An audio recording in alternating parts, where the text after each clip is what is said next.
La Constitution. La Constitution est le texte de loi le plus important. On l'appelle d'ailleurs la loi fondamentale. Ce n'est pas une loi comme les autres puisqu'elle s'impose à toutes les autres. Depuis la Révolution française, la France a connu 15 constitutions. Il y a eu 5 républiques, 2 empires et 3 monarchies.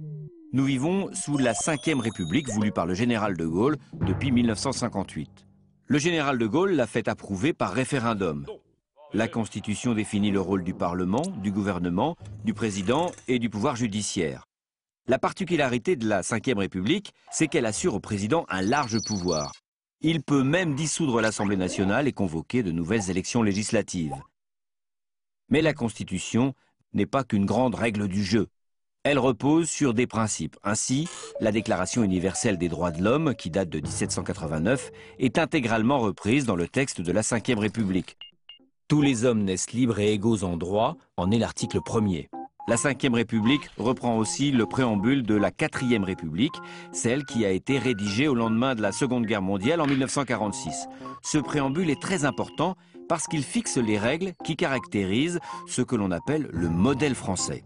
Il y est proclamé des principes comme le droit de grève, le droit à l'instruction, mais aussi des droits que nous n'avons pas encore atteints comme l'égalité homme-femme ou le droit au travail pour tous. Cet ensemble de principes forme ce que l'on appelle le bloc de constitutionnalité. La Constitution est donc le socle de tout l'édifice politique et juridique du pays. Il faut que ce socle soit solide et stable. On peut changer la Constitution par petites touches pour l'adapter à l'époque, soit pour donner un peu plus de pouvoir au Parlement, soit pour se conformer aux règles européennes. On ne change pas la Constitution comme ça. 2 solutions.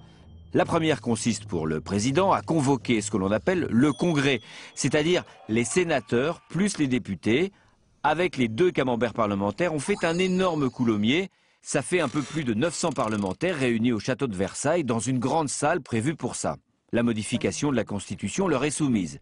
Mais pour qu'elle soit adoptée, il faut qu'elle obtienne les 3/5 des voix. La majorité simple ne suffit pas. Deuxième solution, le référendum.